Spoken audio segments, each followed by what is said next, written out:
Hey everyone, we're recording.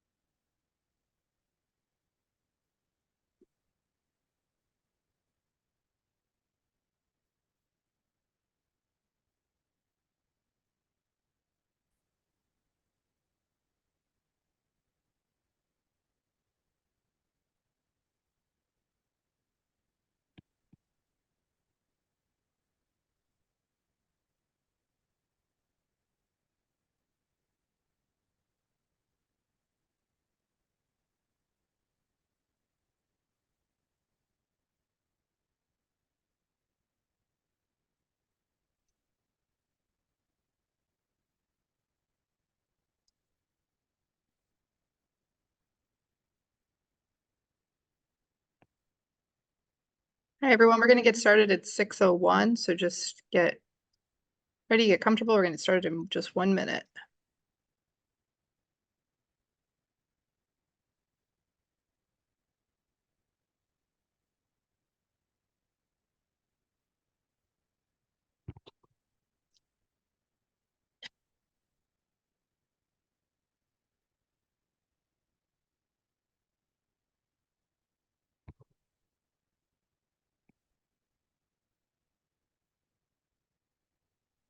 Hey everyone, we are going to get started so that we can enjoy this entire presentation.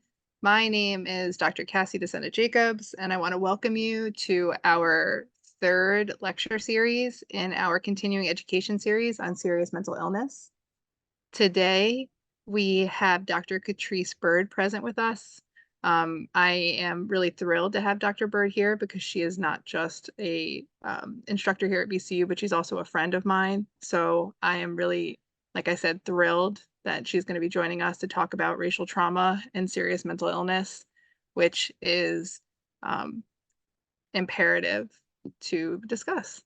So I'm going to turn this over to Dr. Byrd now. The one thing that we did want to mention is that she is going to designate times to answer questions. So please don't hesitate to use the chat. And Dr. Byrd is a skilled facilitator and will let you know when it's going to be time for questions. So Dr. Byrd, please. Thank you, Dr. D.S.W. Good evening, everybody. I am so excited to be here. Tonight, I want to talk to you all about racial trauma and the intersection of serious mental illness. Just a little bit about myself. As Cassie is aware of Dr. D.S.W, I am an avid storyteller. So I would like to start off by letting everybody know that, of course, I am Katrice Byrd. I am the granddaughter of Doris, the daughter of Felicia, and I am a testimony to the power of the village. I am also a Marine Corps veteran. I'm a retired Army veteran, an educator, a researcher, a behavioral health collaborator. I'm chair of the North Carolina NASW Legislative Committee. I'm a licensed clinical social worker, a supervisor, but also an advocate. I'm also a lifelong learner and a storyteller. If you look at the screen, you'll see that I obtained my Doctor of Social Work degree from the University of Southern California and my Master of Social Work degree from Howard University, also known as the Mecca. So I have to ask, are there any bison in the house? HU? No bison in the house? Maybe next time. All right. So a long time ago, I discovered the power of storytelling, even before I knew exactly what it was. Storytelling has saved my life, as well as so many others of people that I know around me. And as much as I can, I seek to incorporate storytelling into everything I touch. You might even say it's my love language. Now, whether you all know it as qualitative research, narrative research, or just simply a tool that's passed down in your communities, just know that storytelling absolutely gives truth to power, especially when it comes from those with lived experiences. So, or that firsthand knowledge. So here's just a little part about my story. My first superhero was and will always be my grandmother. And although she grew her wings and flew away a few years ago, She taught me some invaluable lessons, including how to build and be a bridge. So I am a bridge. I don't see obstacles, I see opportunities. I remember the words whispered to me by my ancestors: build a bridge, they will come. We will help you. So instinctually, I take up blocks and shatter them into rocks. I turn blood, sweat, and tears into dreams realized, never stopping, only pausing at fears, speaking dreams into existence, then following without resistance. I build bridges. But once I get there, I always turn back, making sure to build not one, but multiple avenues for those who will come behind me, teaching them to be a bridge. Together, we hand down hope in the forms of rope because bridges reach spaces never imagined and create legacies that become difficult to destroy. So, as we gather tonight to hear about the historical context of racial trauma and serious mental illness, realize that we are all in some way called to employ this newly acquired knowledge, okay? And our mission requires us to ensure that history doesn't repeat itself or get that opportunity to rear its ugly head again. This is the way I will build that bridge tonight. So, shout out to my grandma who taught me how to build and be a bridge. And I now extend that hope to you with the expectation that you will build your bridge. So let's get into it. So now for the formal stuff, right? This presentation, along with any discussions, solely represent those of myself, Katrice Byrd, and they do not reflect the opinions of any professional organization that I am affiliated with. There is also no financial conflict of interest otherwise. All right, let's check in. Where's everybody joining from? Feel free to put it in the chat. I am in Charlotte, North Carolina, and I can see the chat as well. Okay, Richmond in the house.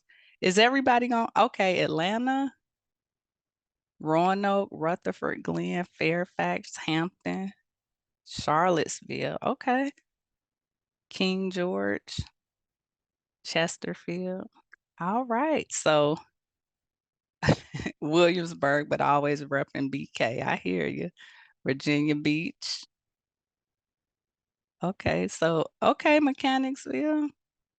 It's safe to say that pretty much everybody is from some area of VA right now, except for me, right? New Mexico. Okay, awesome, awesome.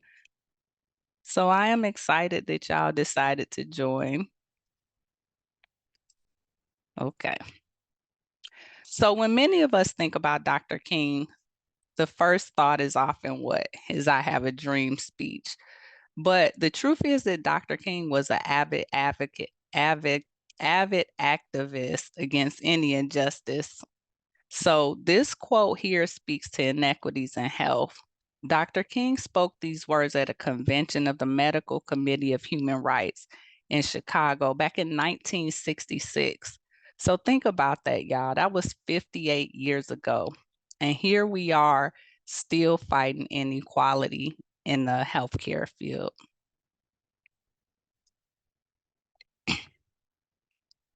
So what are we here to learn about today?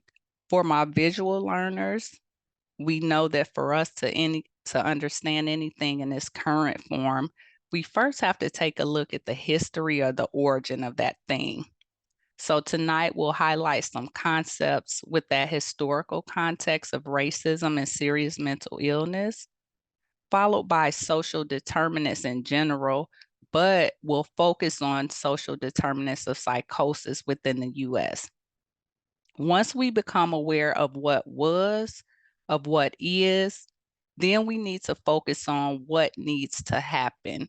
And we'll start to learn about anti-racism and how to use that lens when working with those who may be impacted by serious mental illness.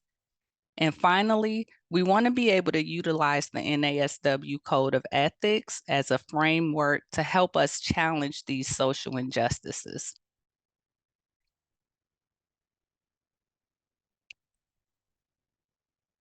Okay, so we had the objectives for the visual learners, and now we have the same objectives for the verbal learners. Of course, as we go through the presentation, we'll be using auditory and social learning as well.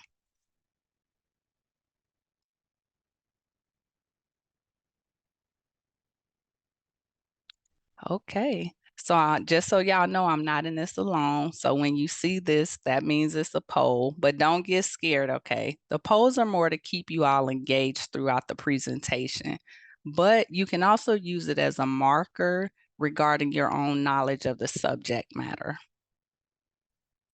So let's start. Let's test our knowledge. Do you know the difference between individual discrimination, racism, cultural racism, institutional racism, interpersonal racism, and internalized racism? Or have you even heard any of these terms before? Again, we'll use the chat a lot and I can see it directly. So feel free to put your thoughts in the chat. I like to give it a few seconds because it takes time for it to come through. But what are some differences between these terms?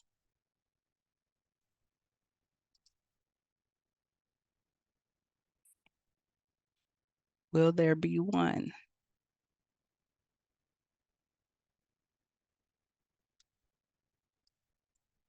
Let's start with discrimination. Okay, I'm not sure if I heard of cultural racism. Okay, thank you for that. And remember, this is a no judgment zone, y'all. Okay, where they play out and where they come from. Absolutely. Each of these impact. Yep, each of them do impact individuals as well as families. Okay.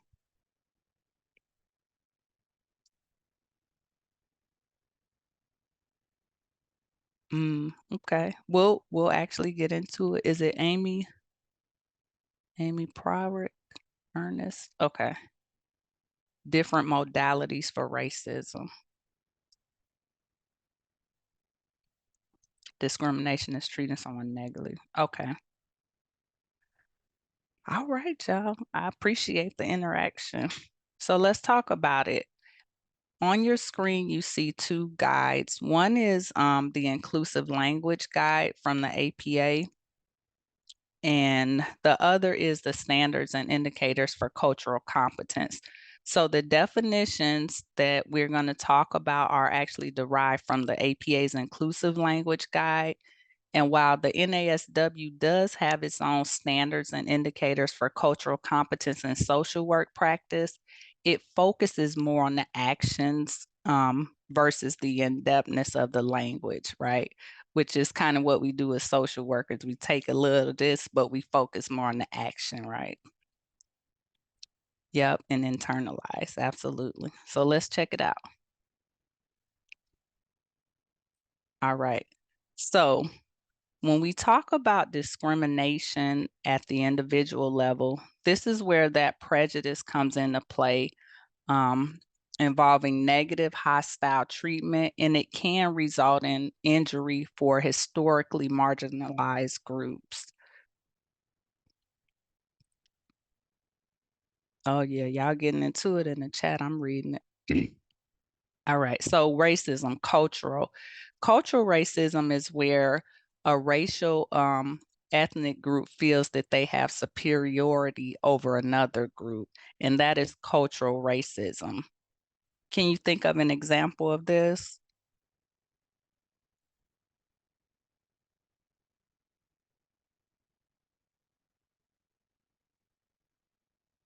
Mm-hmm. Yeah, thank you for that, Amanda. So Amanda said white supremacy. When we talk about interpersonal racism, this is where socially and politically dominant racial groups cause harm to minority racial groups. It can also be identified as bigotry. Yes. See, now y'all going right. Got the wheels spinning. Exactly. So internalized racism is where people of color actually hold negative beliefs about themselves. they may be known that they hold these beliefs, or they may be beneath the surface.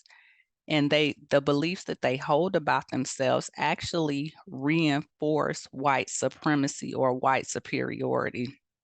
And some of these beliefs could be colorism. When we talk about, for example, in the Black community, being lighter um, versus being darker. Hair texture, there are a lot of discriminatory remarks around the texture of one's hair. Oh, she was born with good hair. She has quote unquote nappy hair. All of this falls under internalized racism. And finally, with structural racism or institutionalized racism, these are the policies, these are the practices and the norms that come from both historical and modern contexts, which seek to establish and maintain that white supremacy, also known as that institutional power. And the key thing that I want you all to remember is that with racism, there has to be a level of institutional power. Okay.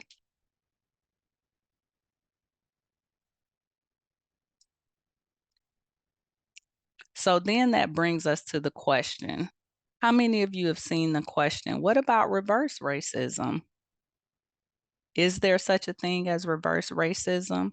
And this is sometimes where situations where certain groups, white people may believe that they are negatively stereotyped, that they are discriminated against because of simply being white, or treated less favorably from people of color. So what are your thoughts on reverse racism?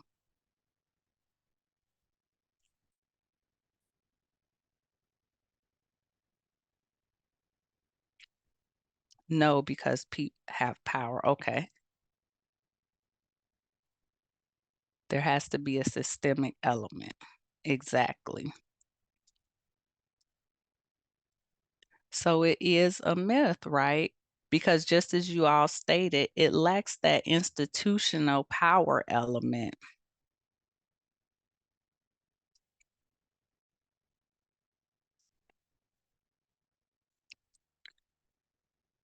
And again, when a group of people, such as racialized individuals, has little to no power over you institutionally, then we would define that as either prejudice or discrimination, because overall racism is about the institution of power. All right. So we're going to go just a little bit further. So these are two case scenarios that are real life case scenarios, but of course the names have been changed. So on this first one, Lisa asked for a Black therapist because she feels her current therapist doesn't understand her feelings related to being a Black woman. Her therapist continues with the session, but tells Lisa that she will need to terminate the therapeutic relationship because Lisa is quote unquote acting racist. So is this a case of racism?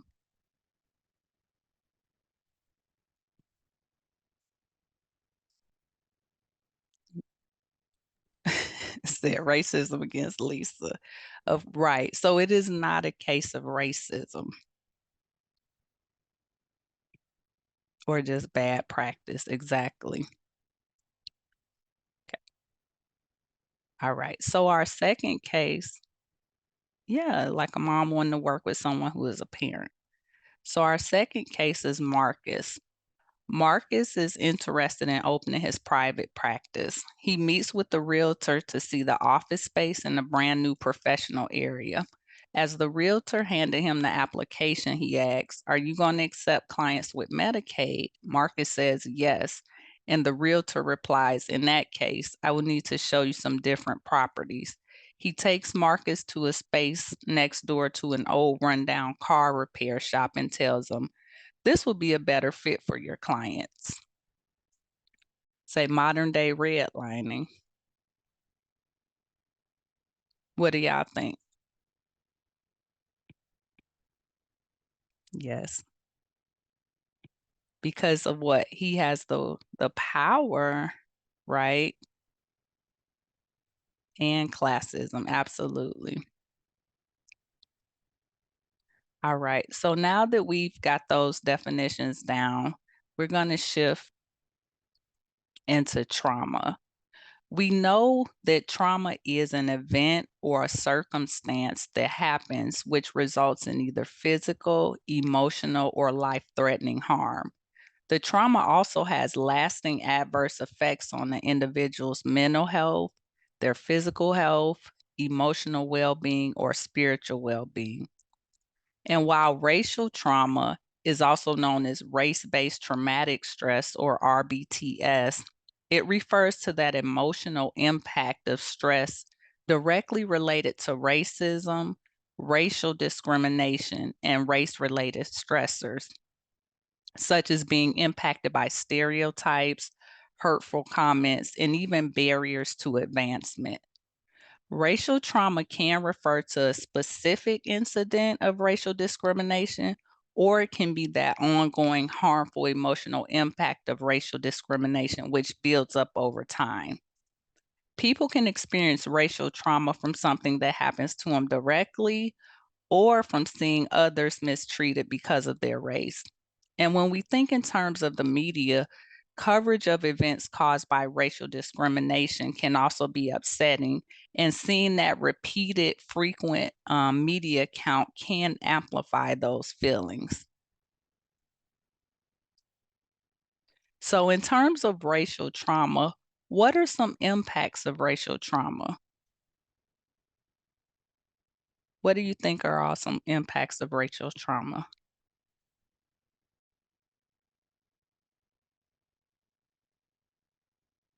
Health impacts, adverse childhood experiences. What else?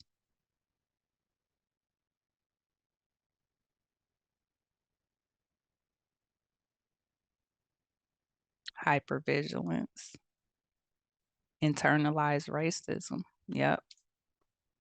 Avoidant behaviors, anxiety, depression.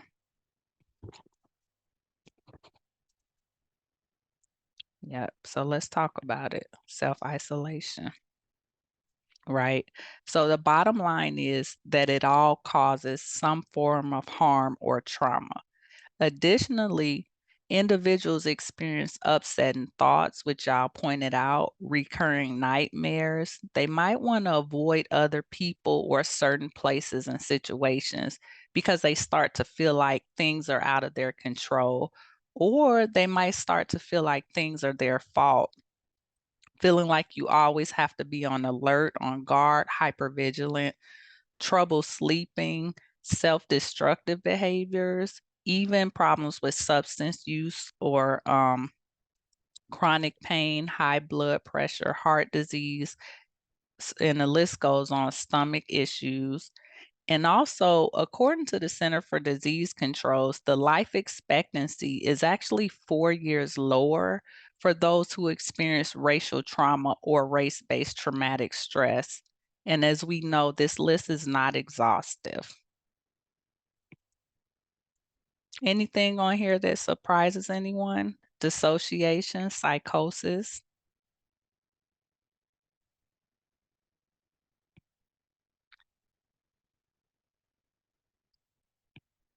Okay, so let's talk about prevalence. So, when it comes to prevalence for racial stress and trauma, you'll find statistics that range from over 30% to over 70%.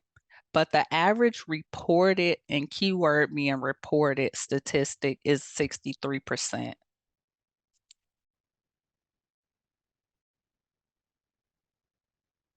Any shock or surprise about that? Psychosis, okay. And we are going to talk about that too, Stephanie.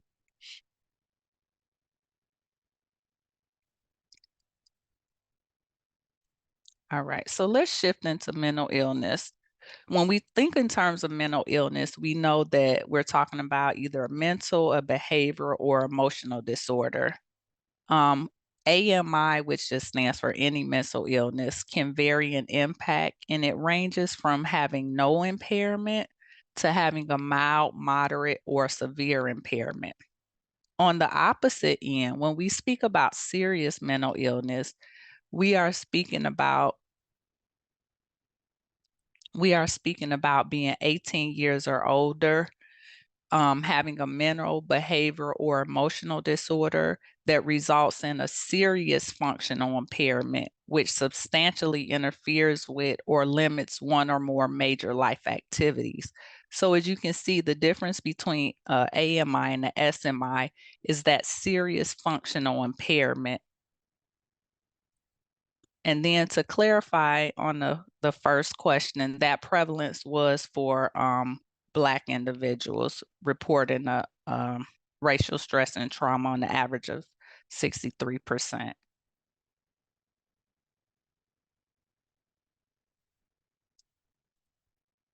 Does this look familiar to anybody?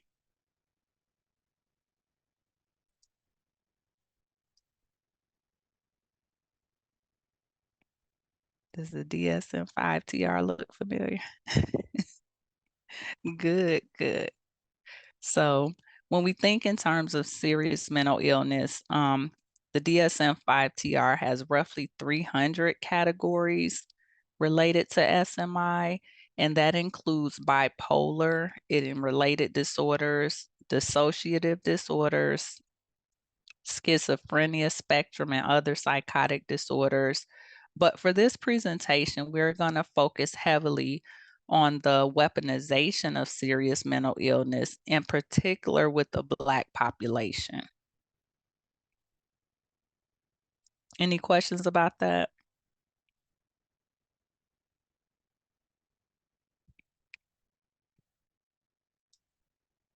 Okay. All right. So I do know that this timeline has a lot going on, but that is intentional.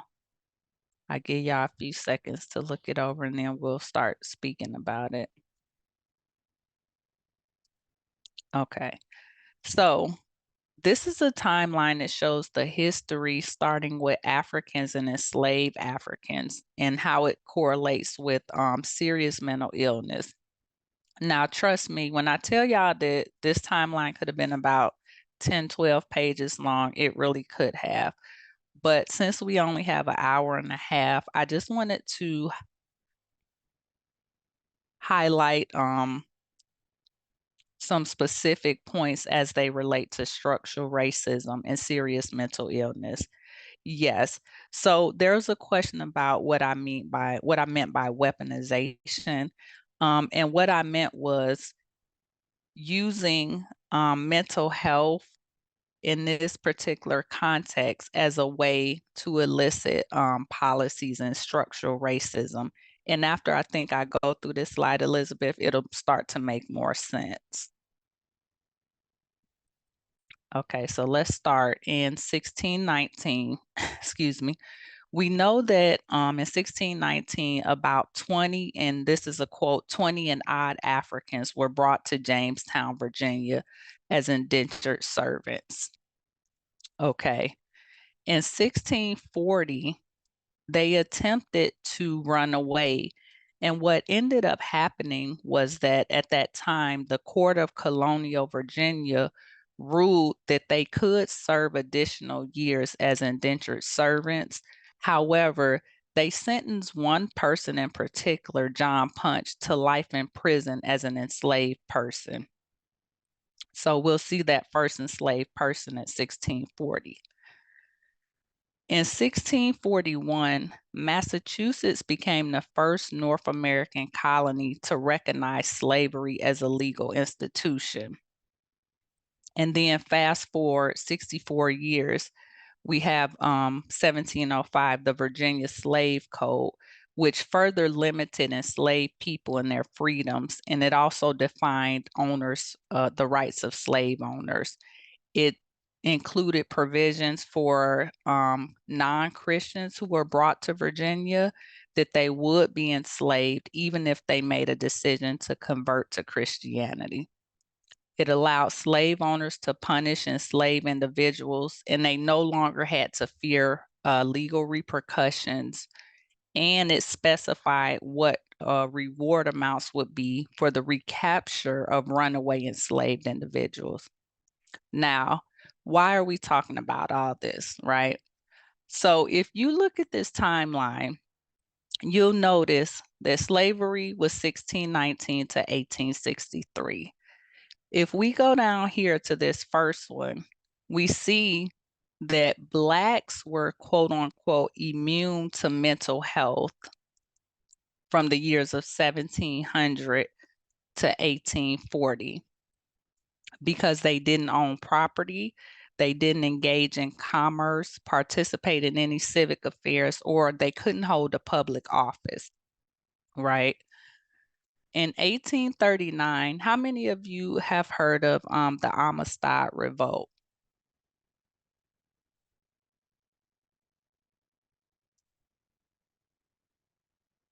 Okay.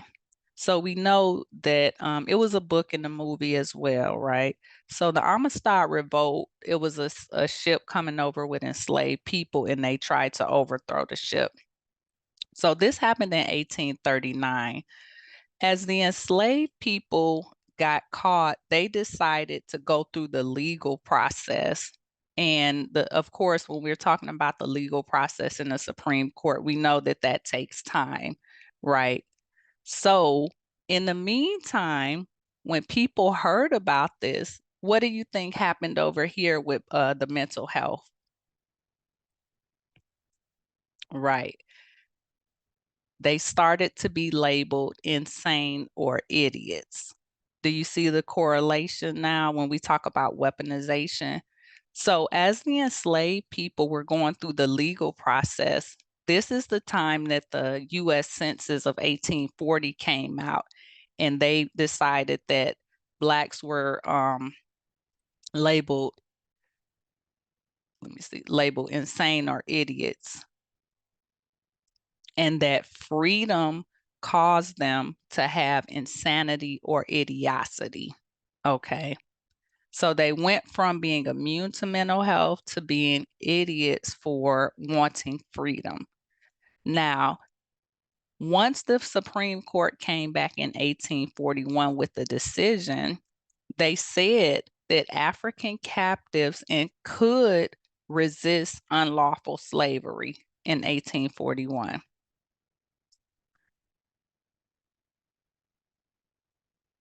Okay. And then we fast forward to 1863, and slavery was outlawed by the Emancipation Proclamation. Now, when we talk about the shift in attitudes towards mental illness during these periods, in 1869, Blacks went from being labeled idiocracy and insane to being deemed 2 grades below white people. And this was by Francis Galton, who was an early leader in psychology. Around that same time in 1870, you see that that first asylum for color was opened in Petersburg, Virginia, and it was later renamed the Central State Hospital, and it was the only mental institution for Blacks in Virginia until about 1970. So for 100 years. Are y'all familiar with the Central Lunatic Asylum for the Colored Insane? Which it was entitled when it first opened. Okay. All right. So in 1883, we have Francis Dalton also introduced eugenics to the field, and they described that as the science of improving racial stock. And we'll talk more about eugenics in the next slide. His research was heavily intertwined with that first generation psychology work. And then we move to 1892, and we see here the APA is founded. There was a study in 1895 where Blacks or Africans were shown to have faster reflexes than whites. So the authors published an article in the Psychological Review, and they defined their reflexes as quote unquote primitive. And they said the reason that the superior race was slower was because they needed more time to think before responding. So again, we see that weaponization, right? If we look over here from 1860 through the 20th century, this is when free Blacks were seen as the greatest risk for mental illness. And the causes, of course, included poverty, adverse family structures, urban living, and migration. This became known as the exaggerated risk hypothesis. And this hypothesis actually helped to support the increased hospitalization of Blacks as a way to control them and as a way of a perceived safety method for those in the community. If we shift to 2020, the Commonwealth of Virginia actually did acknowledge the 150th anniversary of that first central lunatic asylum for the colored insane, as well as the negative theoretical and political impact that it brought about. So again, this is a snapshot, but what we are able to see through this timeline is that policy absolutely dictated the pathology. So as you kind of process that, I want you to think about working with clients in different populations and how this impact still carries forward today. Yes, and Michelle talks about sterilization. Absolutely. So here we have the Central Lunatic Asylum for the Colored Insane. And I just took a few photos off of there just to give you all an idea, those of you who hadn't seen it before, of some of the living conditions. Also, while I was doing my research, I saw that Dr. Sean, is it Utsi or UT? Actually works at VCU's psychology department, and he created a film entitled The Central Lunatic Asylum for the Colored Insane, a Burn Baby Burn production, which his film actually premiered at the Africana Film Festival in Richmond in 2022. And VCU also supported him by playing the film in February of last year at the Humanities Center. So y'all have some awesome stuff going on at VCU. All right. So earlier, we highlighted some of the difference between discrimination, racism, structural and institutionalized racism. And when we look at some of the policies and some of the systems in place, particularly for Blacks with serious mental illness, we start again to see how that impact still plays out today. So we are going to look at some of these policies and systems.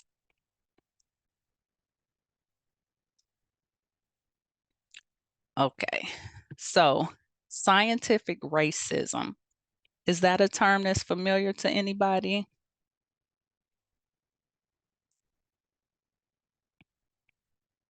Okay, so scientific racism early on indicates motives of control and containment for profitability. So basically, it was science that was based on racism for profit and control. And leading health professionals helped to spread those propagandas that Blacks were less than so that they could justify the exploitation as well as the experimentation. Even at the turn of the 20th century, there were still leading academic psychiatrists that claimed that Negroes were still psychologically unfit for freedom. So again, we look at that primitive psychological organization that makes them uniquely fitted for bondage. And what comes to mind when you think about that term? Pseudoscience.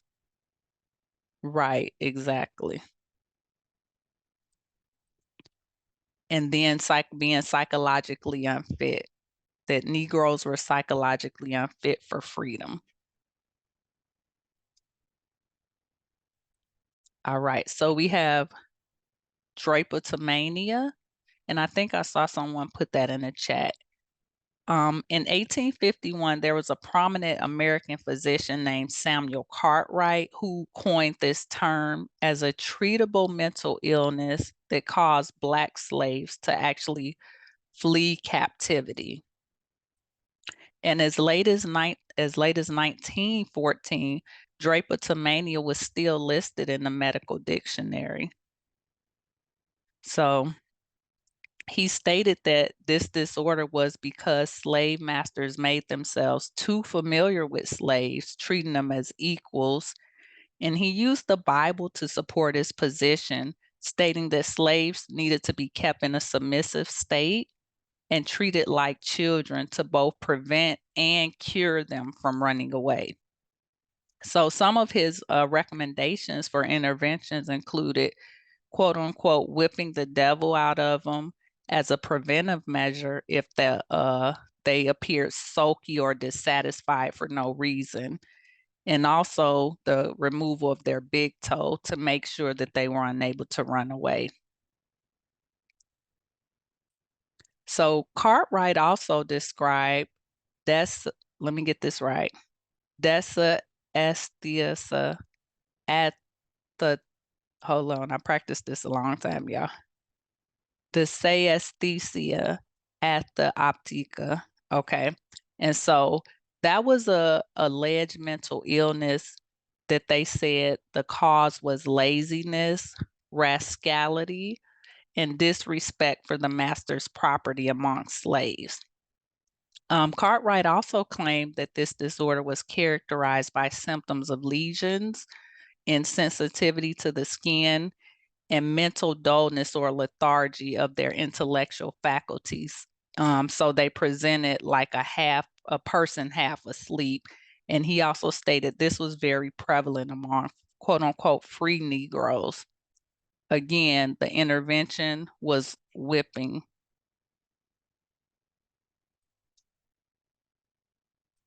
Okay.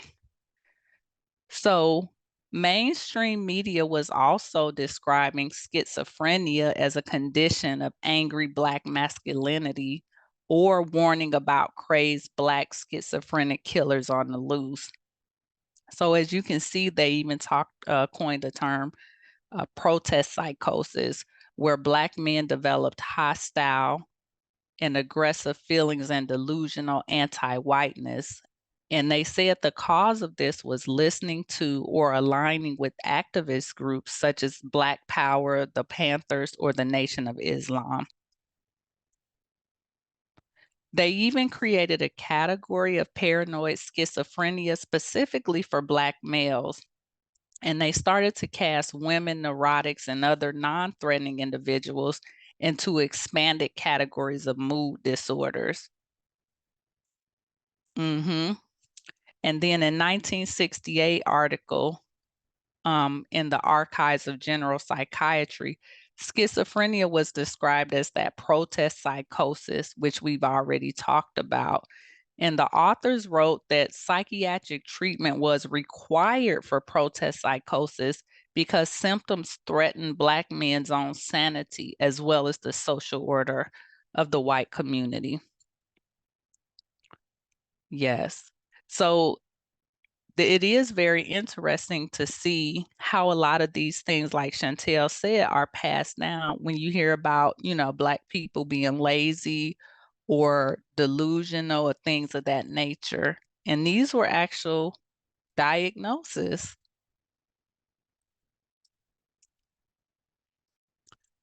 Okay, so are you all familiar with Benjamin Rush at all?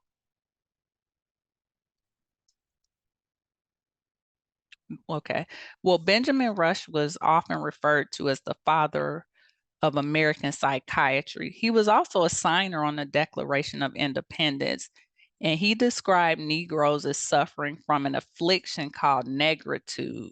So, negritude was supposedly a disorder that was thought to be a mild form of leprosy, and the only cure was to become white. The ironic thing that is though that Rush was a leading mental health reformer, and he was also co-founder of the first anti-slavery society in America. So what a irony, right? I don't even know how to respond to that. So Rush did observe that the Africans became insane in some instances soon after they entered upon the toils of perpetual slavery in the West Indies. And then this picture to the right is of Mr. Hiram Steele, and he was a patient at the time the Central State Hospital, but the I'm losing my train of thought, at the hospital for Blacks in Virginia. He was first convicted of a crime. That's why you see him in the mug shot. And then once he was convicted of that crime, he was found to be insane and sent to the asylum. He spent most of his life in that mental hospital. So just to give you an idea. All right. So here we have photographs of Samuel Cartwright and Benjamin Rush. Again, the father of psychiatry and a signer of the Declaration of Independence.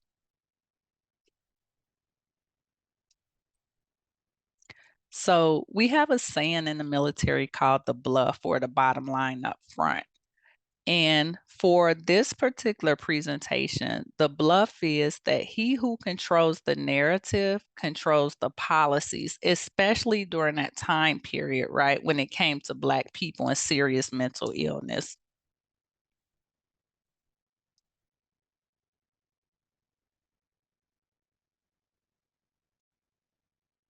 All right, so here we can start to look at some of the impacts of those SMI disparities. You'll see that about 22% of Black and African Americans report having a serious mental illness. As we talked about some of the historical origins, even today, Black men are still 4 times more likely to be overdiagnosed with schizophrenia. 50 to 75% of BIPOC incarcerated youth actually meet the criteria for mental illness. And we know that past trauma is a heavy indicator of serious mental illness. And then just some more general statistics. When we think about the structure of things and how much more work we have to do, 86% of psychologists are white. So when we think about that overdiagnosis for schizophrenia, 75% of social work educators are white females. And then 50% of incarcerated Blacks report mental health concerns. So again, just that snapshot. What are your thoughts on these SMI disparities?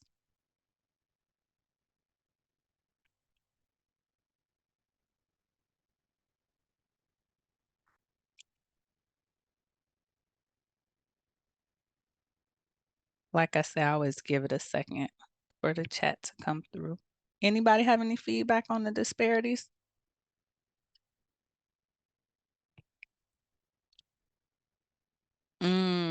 That's a great point, Lynn. Lynn was saying that, thinking about how many mental health professionals were trained without learning the historical context. Foster youth, yep. Dr. DeSena-Jacobs' studies show that Black psychologists are less likely to diagnose a Black person with schizophrenia. Not that they are less likely to diagnose, but they are exactly more likely to evaluate other options. And we probably could generate that would be as a result of knowing the historical context, right?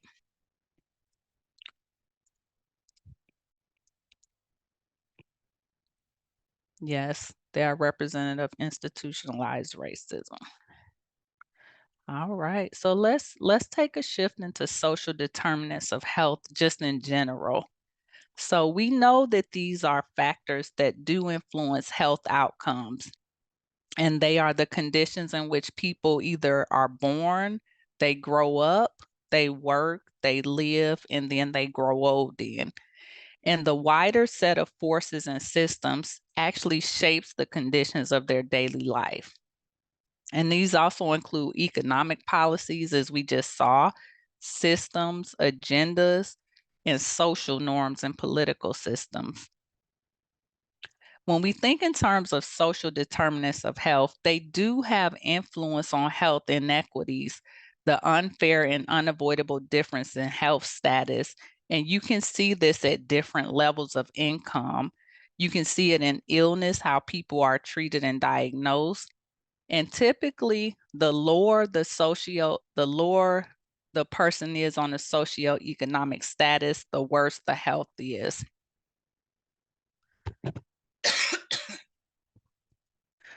So when we think in terms of social determinants, we know income and social protection, education, unemployment, job insecurity, some of those work and life conditions, food insecurities, housing, even basic amenities around their environment. For example, if you live in a middle class or upper middle class, you are more likely to have access to parks, to trails to walk on, to exercise, right? Versus if you live in a lower socioeconomic environment. Early childhood development. If you are not able to pay for daycare or childcare, then you aren't able to put your child in those schools where they are able to get that early education access. So the research tells us that social determinants can be more important than healthcare. They can be more important than lifestyle changes when it comes to influencing health. And then there are a lot of studies that suggest that about 30 to 55% of health outcomes are a result of social determinants.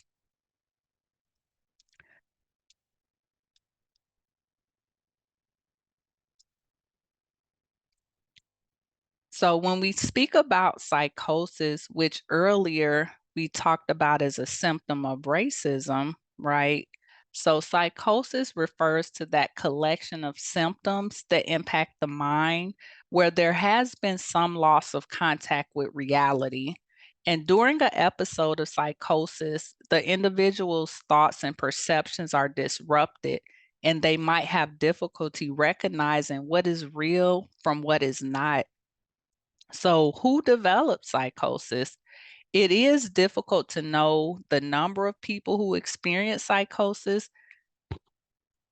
but studies do estimate that between 15 and 100 people out of 100,000 develop psychosis every year.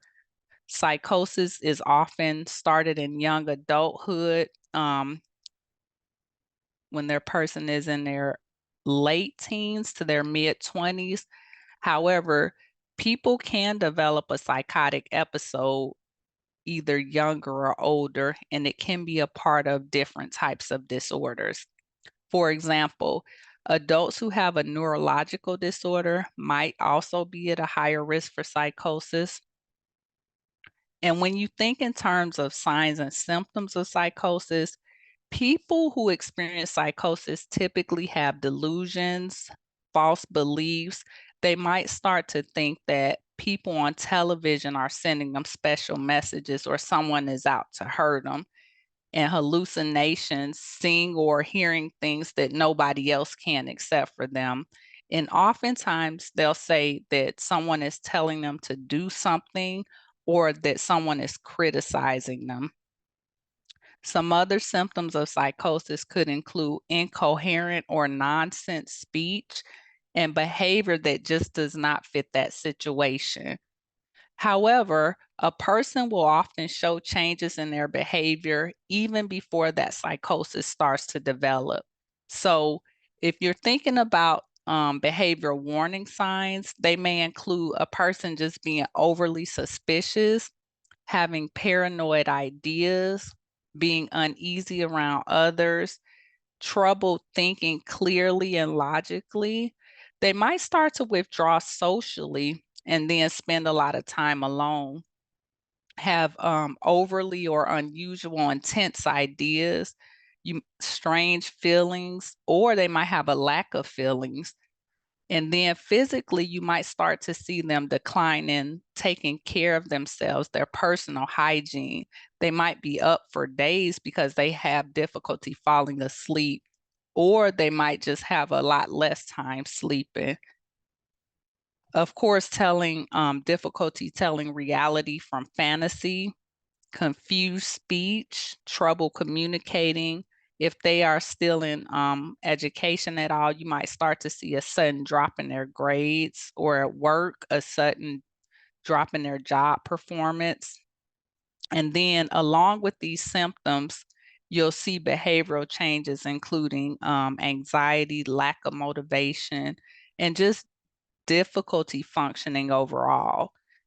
And in some cases, the person who is experiencing a psychotic episode might start to behave in confusing and very unpredictable ways, and they may even harm themselves or become threatening or violent towards others.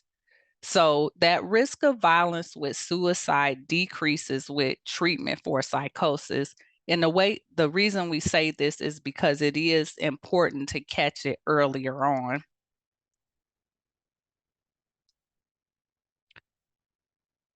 So we talked a little bit about the impacts of psychosis, but what causes psychosis? There is no one cause of psychosis. It appears to result from a complex combination of genetic risk, differences in how people's brain development, and then exposure to stress and trauma. Psychosis could also be a symptom of a mental illness such as schizophrenia, bipolar, or severe depression. But again, a person can experience psychosis and never have been diagnosed with schizophrenia or any other disorder.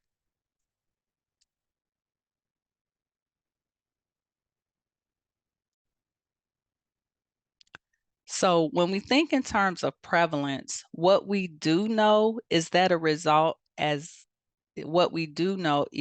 as a result of racism, Black people are at increased risk for developing psychosis, in part due to that high amount of chronic stress and trauma that we talked about earlier.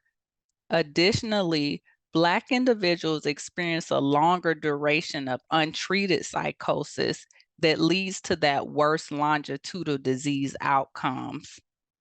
There was a study done in 2013 by Cohen and Marino, and what they found was that Black Americans had higher lifetime rates of disorders that did include psychotic symptoms. So as you can see, Asian American was at 9.6, where Black or African American was almost at 15.5%.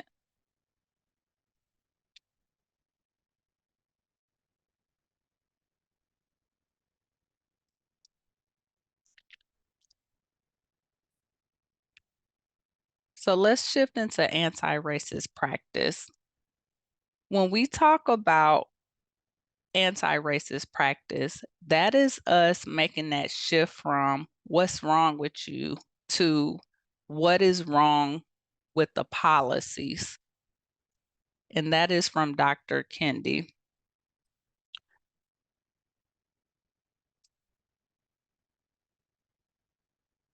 So when we think about employing anti-racist practice, what are some ways that we can do that? And I'm gonna read this chat while y'all put it in here. Does that do the overnight? That's a good question.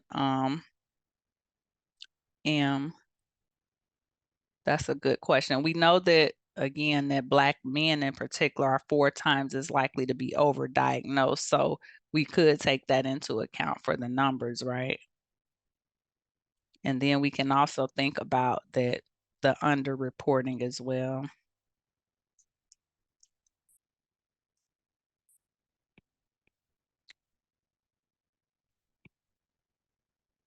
So again, when we think about, there you go, anti-racist practices, what are some things we can do?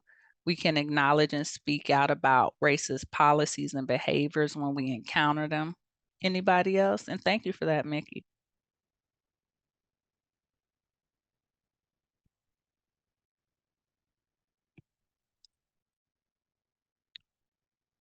So let's start with personal actions. Listen to our clients, absolutely. Cultural, oh, they coming through now. Cultural competence, being aware of differences, changing policies, challenging bias. Okay, y'all on it already. Take our time diagnosing. Ooh, I love that. There you go. Instead of saying what happened to you, what's wrong with you, ask what happened to you. How many of you have seen this before?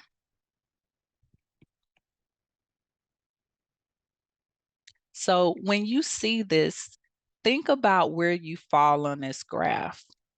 Do you fall in the fear zone where you are denying this a problem or you're avoiding hard questions? Are you in the learning zone where you are starting to recognize that racism is a present and current problem? You're starting to educate yourself, or you're starting to become vulnerable about your own biases and knowledge gaps? Or are you in the growth zone where you actually sit with your discomfort, you speak out when you see it, you don't let mistakes deter you from being better? Where do you find yourself?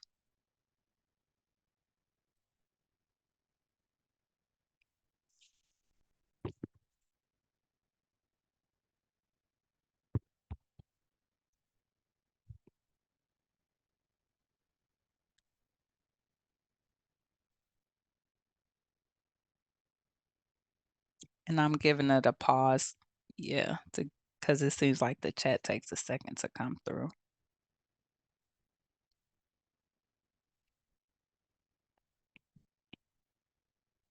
In the growth zone, okay, in between learning and growth, trying to educate yourself before others, between the growth and learning. Okay. I'm gonna ask a vulnerable question. Is anybody in the fear zone? And being in the fear zone doesn't necessarily mean that you um are in alignment with all those things that you're denying. But it may be that you just are comfortable where you are and you don't want to step outside that. Or it may be that you avoid the hard questions.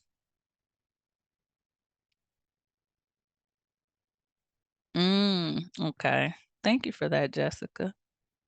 Just highlighting that she grew up in the fear zone, but didn't even recognize it. And that's another thing. You may not even recognize that you were in the fear zone until you saw the visual. Okay.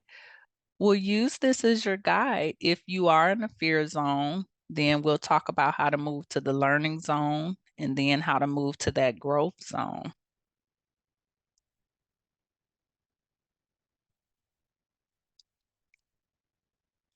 All right. So, with social work theory, we know that when we work with clients, there are so many factors at play. So, we want to ensure that we utilize a framework that lends itself to our strength based perspective and also takes the environment into consideration because we know as social workers that it matters, right?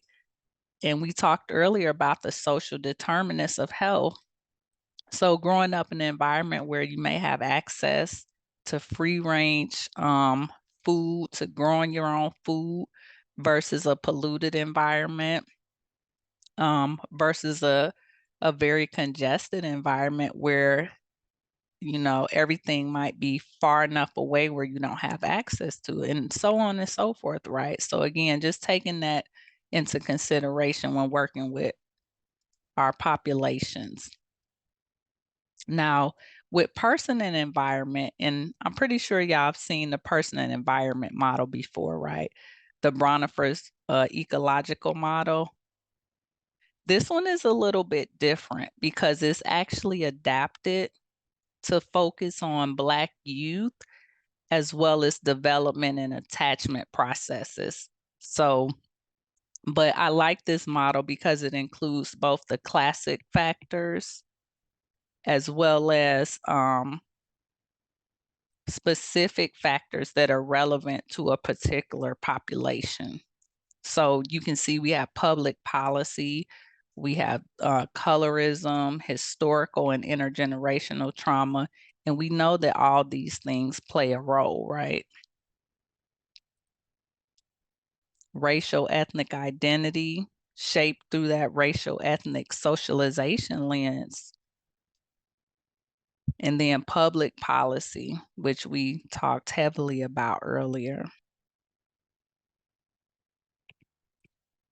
Yeah, I'll share the slides later, Jessica.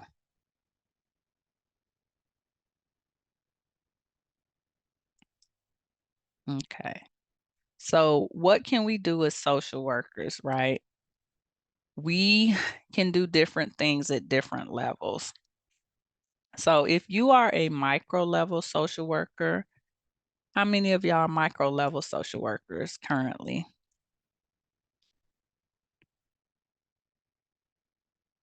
Okay.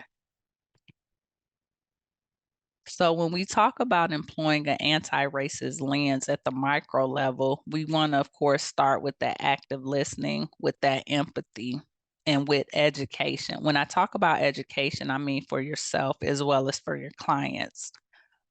Ensuring that you have a high level of emotional intelligence.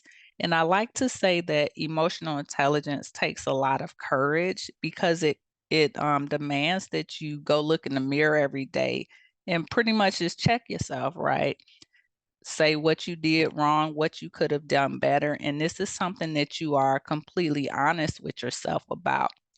Check your ego at the door, because what tends to happen, especially when we start getting all these letters and degrees behind our name, we kind of start to get this ego. So you want to make sure that you're not leading with your ego. Cultural humility is knowing that you don't know everything, but you want to learn and you are open and you are letting the person lead with their experience about their culture. We want to normalize information, especially when you're talking about serious mental illness, psychosis. When you see those things, you don't want your client or their family members to feel like they are abnormal. So you want to ensure that you're sharing information in a way where you're just speaking about it as if you would about anxiety or depression. Okay. And you want to make sure that you're collecting data, because how can those who are at the macro level, excuse me, impact change if those at the micro level aren't collecting the data for the change? What are some ways you all can collect data at the micro level? You doing it anyway. Do you know? Do any of you use standardized screenings, whether it's a ACEs, a depression screen, anxiety screen? Mm-hmm. Documentation. So the way you collect that data is that you ensure you do it at intervals. So you do it when they start and you set the intervals for each time. And you help to change those policies that way from that micro level. Now on the meso level, you employ anti-racist practice by community advocacy, providing resources, and ensuring, excuse me, just as we're up here today, that the information gets out about historical context about why people may be resistant to see a therapist or talk about a serious mental illness because they may be afraid, right? And we have the history and documentation to back that up. You want to make sure that you're creating partnerships. So if there are others in your community who are doing the same thing, you do want to connect with them and you want to share data so that you have more people, more allies or accomplices. And that also leads into that streamlining information. Because if people have to look everywhere for information, it makes it more difficult. But when you align, you can combine that information. Join those local boards. Get on those boards. Do the same thing. Share that information. Let them know. Share the stories of your clients. Share your stories and educate, educate, educate. That is how you employ an anti-racist lens when you work at the meso level. Excuse me. Now, at the macro level, you conduct research, you get into government partnerships. We're always educating.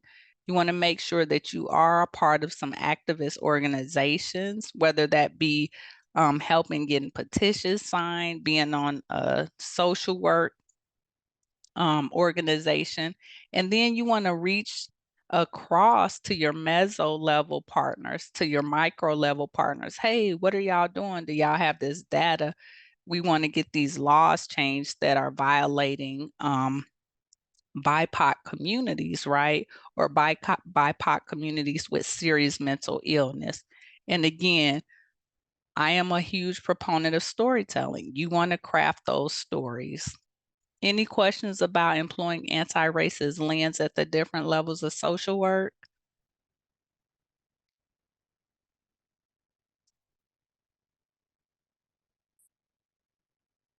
Okay.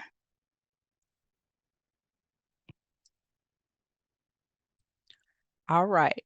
So when we think in terms of speaking up in NASW values, what NASW value demands that we speak up for harm, for injustice?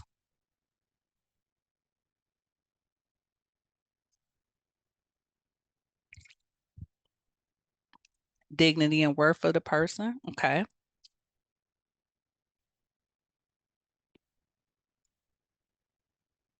All of them. I knew somebody was going to say that. All of them. So in particular, there you go. We're talking about social justice, right? So we know that the code of ethics acts as our moral guide, as our guide and moral compass in the field of social work. We know that part of our role is to always challenge social injustice. Now, the how we challenge it may look a bit different for each of us, but make no mistake about it, we are obligated to pursue social change, especially when we work with vulnerable or historically marginalized populations. And then I just put the blurb in there from the Code of Ethics.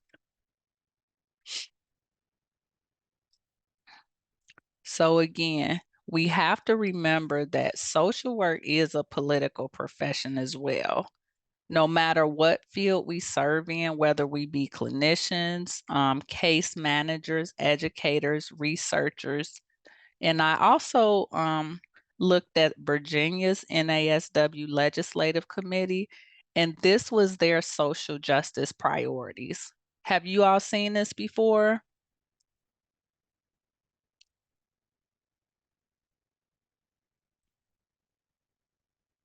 No? Okay. So you are able to join the NASW as a student. It's free as a student or a very low cost. So, but as you can see, some of the priorities include voters' rights, immigration, criminal and juvenile justice, economic justice, as well as environmental justice.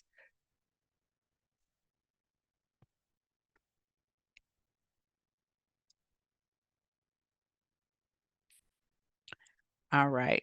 So we are at our summary. And again, these are the things we discussed. We talked about the history of structural racism with serious mental illness populations.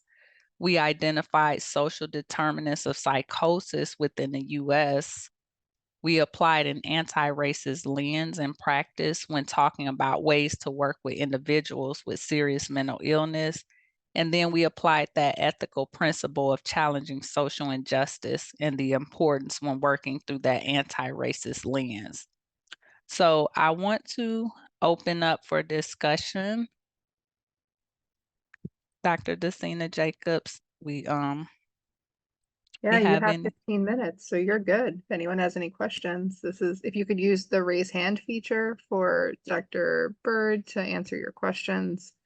This is a good opportunity. If anyone Yes, has any y'all bring questions. them on.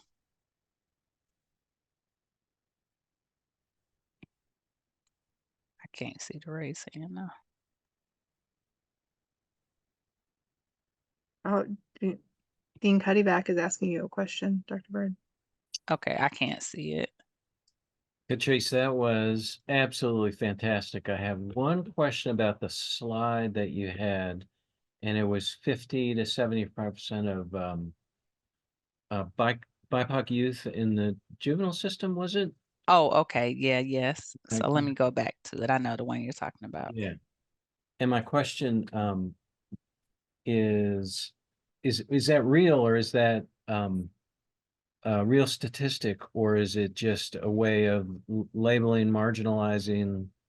So somebody made up that statistic, or is there actual epidemiology behind that? Yeah, yeah, no, it's not made up. Right. So it's not saying, and just to clarify, it's not saying that 50 to 75% of BIPOC incarcerated youth are have a mental diagnosis. It's just saying that they do meet the criteria for some sort of mental illness. Okay. Does that clarify? It does, and my question was, the context there could be, let's label these kids mentally ill that do other bad stuff for them in the legal system, like segregation, isolation, more violations and infractions. Okay.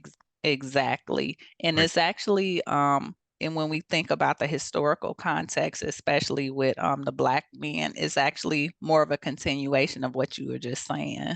Yeah. Thank you. You're welcome. Katrice, you got a question earlier that I had copied over, so I'm putting it here in the chat for you. This was when you were talking about the timeline. You got this Okay. question. It's the only question that you didn't answer from the chat. Okay, let me put a timeline back up. So is it true that Black families would send their loved ones to an asylum if they were experiencing dementia symptoms? Now, I didn't get that from any of the research that I had pulled. What I got from the research was that the asylums in particular, were used as a way to make the shift from slavery to another form of incarceration. So, yeah, I didn't get that from any of my research. Did you find that somewhere, or was that just a general question? I'm curious. So that's not my question. I'm not sure a student had put that in the chat, but I will say that even in my research in the SMI class, which does focus on anti-racism work, I did not find that either. So I Okay. am not familiar with that either. Okay. Gary, do you know anything about that either in your research, Yeah. SMI? No, that's a new one too. Okay. Okay. Yeah. Who is the student who asked it here? I was just Can, curious to can know I if make a that. comment? Yes. Yeah. What's your name? Because I can't see. Michelle, I'm sorry. Oh, that's I okay. was Hey, Michelle. I was just thinking that the question probably comes from when you were talking about Central State and just the fact that if you had a disabled person in your family, they would put them in the attic, the basement, Central State, wherever, because the disability wasn't something that we had out in the open back a long time ago. So I don't know if that's where the question may have arisen from. Okay. Okay. That is a good question, but it makes me wonder because we're focused more on the time frame about, showing how the pathology actually led the politics or the policies. But it does make me wonder later on, like moving in the 19th century, 19th and up, if that was something that happened. But again, I didn't come across any of that in my research. Great And I was question. thinking, when you were talking about the youth and the high percentage that had met the criteria for mental illness, it seems like that's something that they do in schools, kind of like, the pipeline between schools and jails. You label them while they're in school and you say you're giving them special services after you've, neglected to teach them for a year or two because they're suspended. And then you take and put them in the incarcerate them or in the mental hospital. Exactly. And that's a great point. So it's all contextual, but it seems like it's just shifting in the time period, right? So we started with this, we moved to the Central Lunatic Asylum, we moved to schools, we moved to mass incarceration, prison, a pipeline, school to prison pipeline, of course. Okay.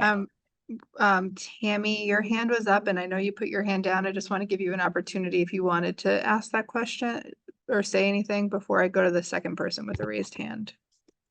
It wasn't related to that. It was a different slide, and I just wanted. That's okay. I could pull the slide up. Which Yeah. slide? It was the slide about where are you at in terms of, are you in fear or? Okay, let me pull it up. Gotcha.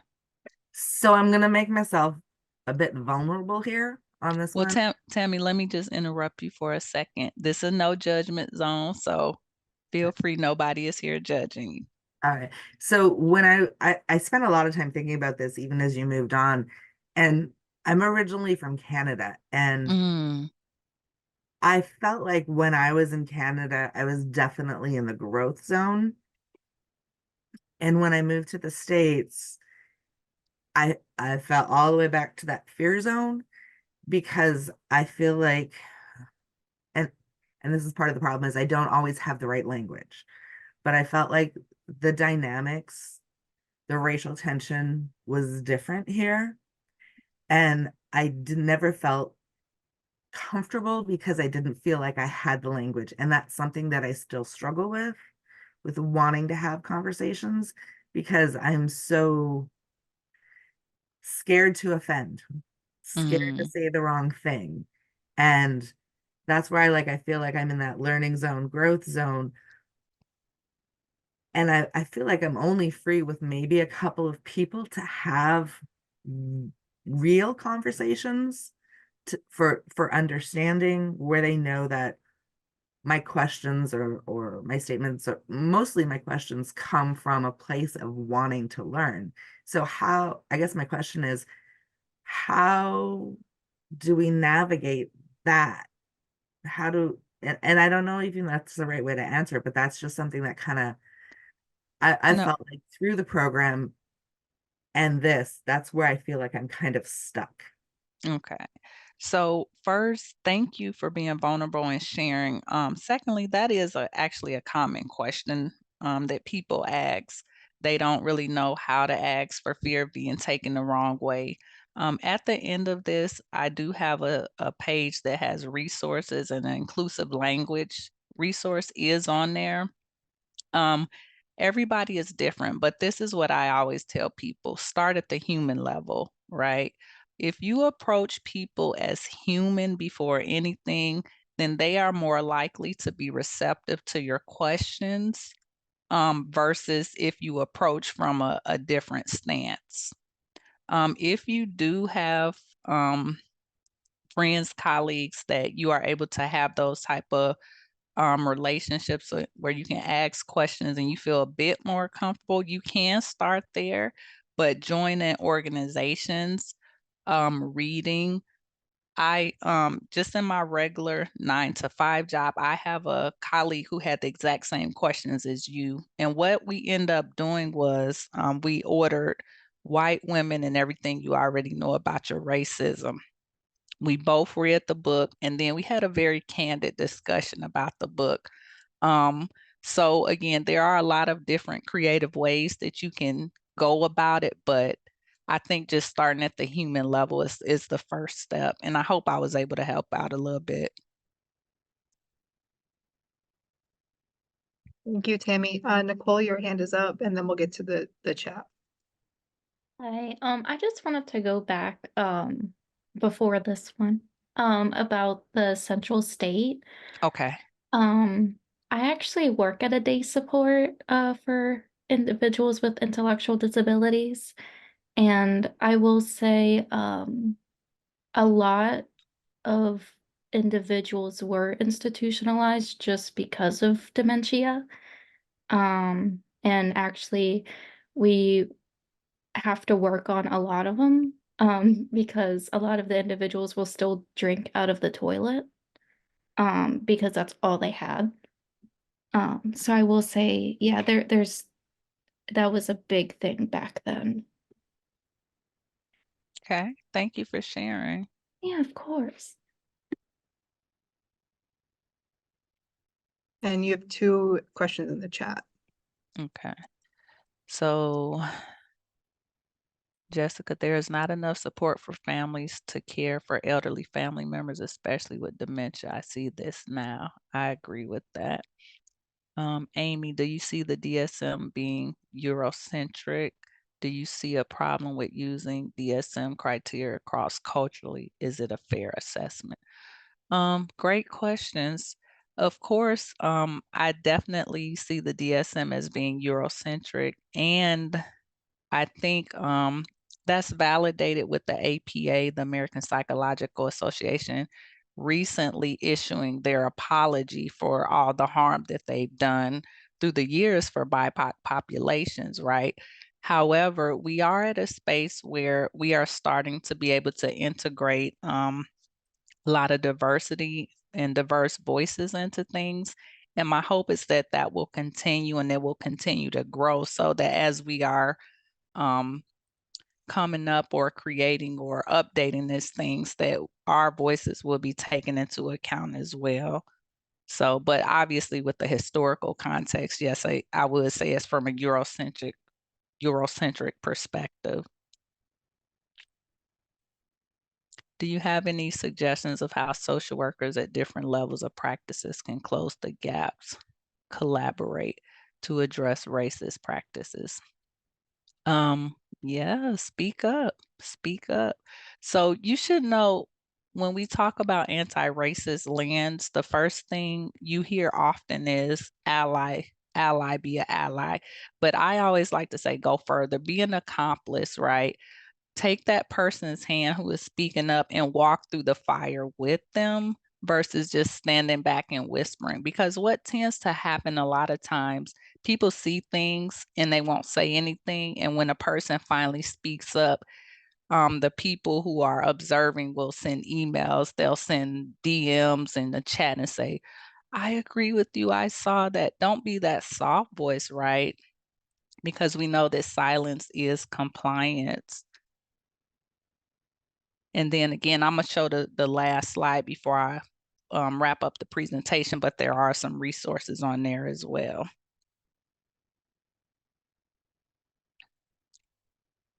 Okay.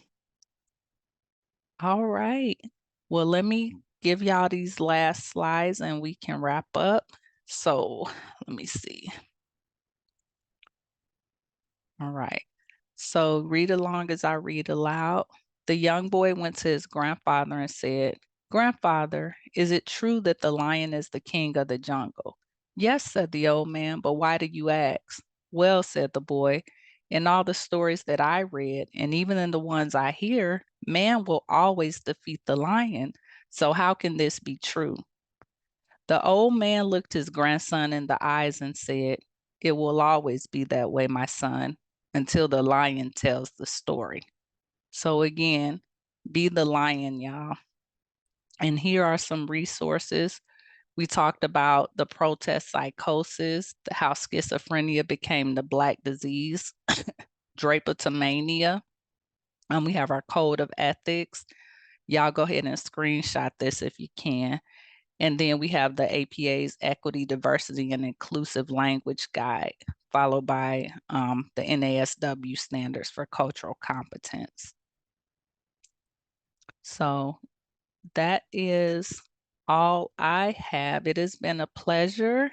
And here is my contact information, courtesy of artificial intelligence.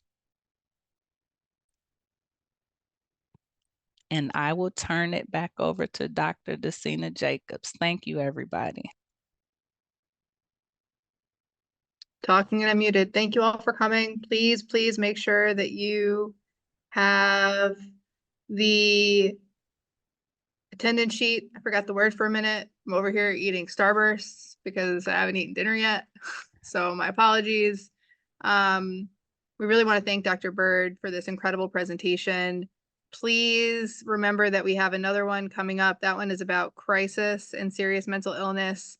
If you have any questions, you can follow up with myself or with me, Dr. Jacobs. And we just really want to thank Dr. Byrd one more time. This was really impactful. And I know I put it in the chat, but protest psychosis, please, all of you read it. It's great. So thank you all and have a good evening. Bye. Bye, y'all. I'll talk to you later, Cassie. Thanks. Thank you. Thank you.